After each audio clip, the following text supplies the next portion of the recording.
fear is not real. The only place that fear can exist is in our thoughts of the future. It is a product of our imagination, causing us to fear things that do not at present and may not ever exist. That is near insanity, Qatar. Now, do not misunderstand me. Danger is very real, but fear is a choice.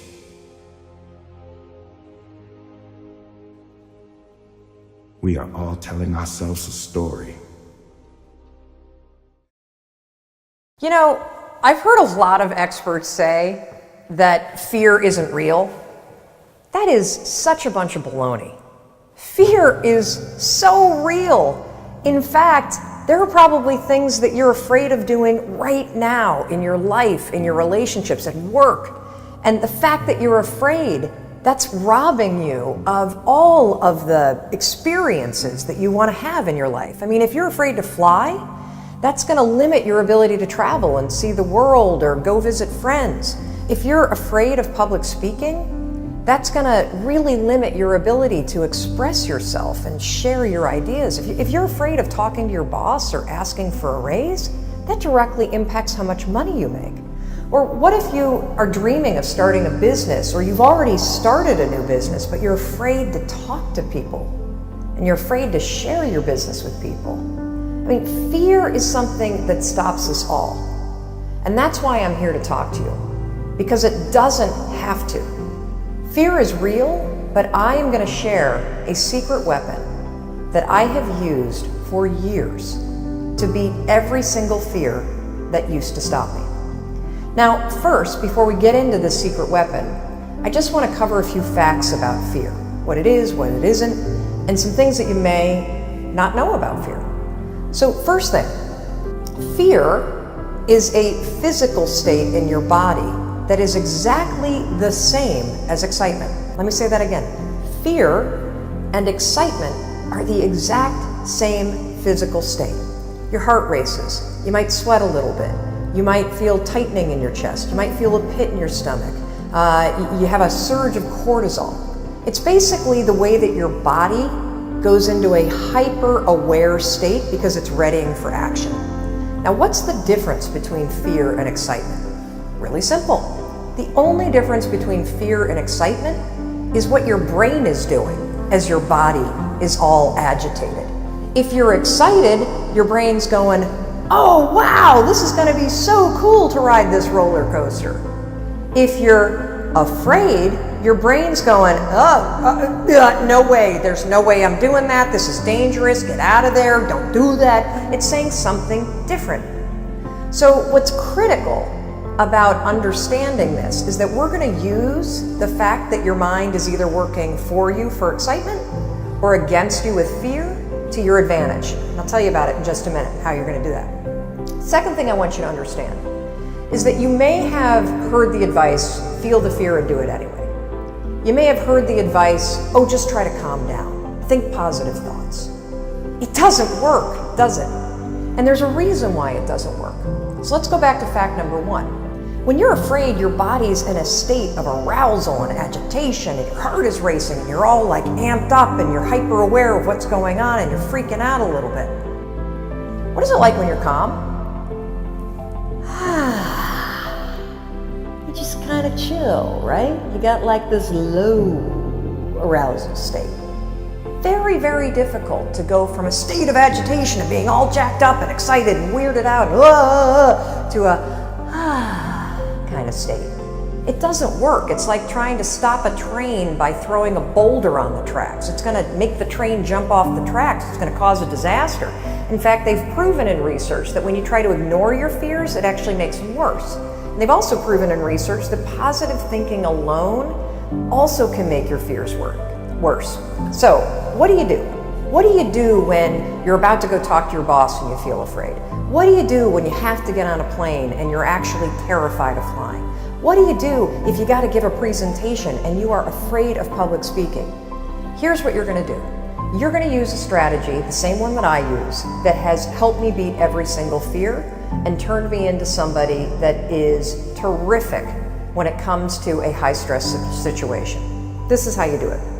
You're going to use my 5-second rule in combination with what I call an anchor thought, and that is going to reframe what your mind is doing, so that your mind goes from feeling agitation and making you afraid to reframing it from agitation to excitement. It works like magic.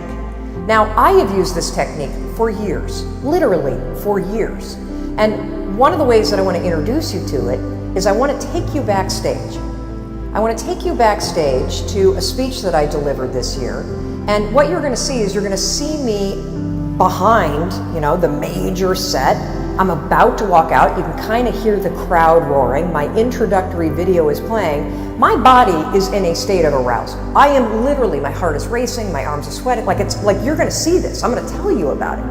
And you're going to watch me use this same technique I'm going to teach you to reframe my nerves into excitement. Check this out.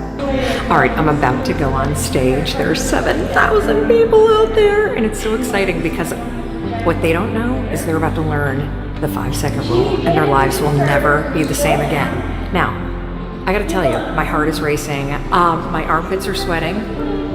I have the exact same physiological feeling as when I'm afraid, but I'm not afraid. I'm excited. Excitement and fear is the exact same thing in your body. It's just what your brain calls it. Here's a trick that's proven by science that I use every time I speak. When I start to sweat, when I start to have butterflies, when I start to have my heart race, I say, I'm excited. I'm excited to get out there. I'm excited to talk to these people. I'm excited to share the 5-second rule.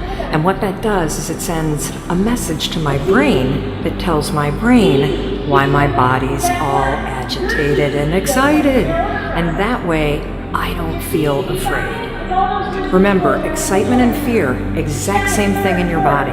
The only difference is what your brain calls it. Go get them. Now, I want to give you one more example, just to make sure that you really get how you can use this. So a lot of you have written to me about your fear of flying, and I can really relate to that fear because I used to have the exact same fear. But I use this same strategy to conquer it. Here's how you're going to do it. So first things first, if you've got to do something that really makes you nervous or that you're afraid to do, before you're about to do it, come up with an anchor thought. What's an anchor thought? Well, an anchor thought is something that's going to anchor you so that you don't escalate any situation into a full-blown panic attack or into a situation where you screw things up. It's a way for you to anchor yourself so you maintain control over what you're thinking and how you behave. So here's an example with flying. It's important when you're creating an anchor thought to pick something that is in the proper context of what you're afraid to do. So for flying, pick an anchor thought that has to do with the trip that you're taking. So if I'm boarding a plane to fly back home to Michigan, an anchor thought might be a picture in my mind of my mom and I walking on the shores of Lake Michigan where I grew up. That's a thought that makes me happy, it makes me excited, and it's also related to the trip that I'm taking. If you have a conversation that you need to have with your boss, pick an anchor thought about how you feel after having that conversation. Maybe it's you picking up the phone and calling somebody that you love and saying, oh my gosh, it went so well. Or you walking out of the meeting and feeling like, yeah, I survived that conversation. I feel pretty good about myself. So now that you have your anchor thought, you're ready to beat the fear. How you're going to do it is this. So let's go back to the example of the plane. I'm on the plane, I'm flying to Michigan. We hit turbulence. My body's going to start getting agitated, right? I'm starting to get nervous. My heart starts to race. One of two things can happen. I can't control how my body might feel, but I can always control what I'm thinking about, and I can always control how I act, and so can you. So when I'm on a plane and the turbulence hits, 5, 4, 3, 2, 1, that's step one, and it's essential. And the reason why using the 5-second rule, 5, 4, 3, 2, 1, is essential is because that is how you switch the gears in your mind, you awaken your prefrontal cortex, and you trigger your brain that you're now in control of your thoughts. You've interrupted the fear. You've settled your thoughts, and now your brain is ready for that anchor thought. So then what I do after I go 5, 4, 3, 2, 1 is I insert the anchor thought that I've already come up with before the flight. I start thinking about walking on the beach and being with my mom and my dad. And I start telling myself, I'm so excited to walk on the shores of Lake Michigan. I'm so excited to see my parents. Now something remarkable is going to happen in your brain. Because you've interrupted the fear, and because you've used the 5-second rule to assert control and awaken your prefrontal cortex, and because you have an image that contextually makes sense to your brain because you're flying to Michigan, you know what your brain does? Your brain goes, Mel's excited to go to Michigan because my body is in a state, remember the first fact? Fear and excitement, exact same thing. What's the difference between fear and excitement? What your brain is saying. Using the 5-second rule and an anchor thought, you can actually switch the gears in your mind and reframe the thoughts of fear into thoughts of excitement. And because you have a vision that makes sense based on what you're doing, your brain buys it. You just tricked your brain. Now, Dana used this technique. She says she's never been so calm when she's been flying. And Sarah used it too. Now, Sarah wrote to us, she was petrified of flying, but utilizing the 5-second rule in 5, 4, 3, 2, 1 with an anchor thought, check out this photo of her on a helicopter tour in Hawaii. Not only was the tour amazing, but here's what's really amazing. If fear stops you, this will change your life. And for those of you that are afraid of public speaking, check out this photo of Carol. She also had a fear of public speaking. And by using this technique that I've just explained to you, 5-second rule, anchor thought, reframe your thoughts from fear to excitement, something incredible happened. She was able to beat her fear and give a speech to her nursing colleagues. And that was something that was a life goal and also something she checked off her bucket list. Fear is real. You can't control the feelings that are going to rise up in your body when you're on a plane or when you're talking to your boss or when you see somebody that's attractive and you really want to go over and talk to that person. But you can always control what you think, and you can always make a decision about the actions you're going to take.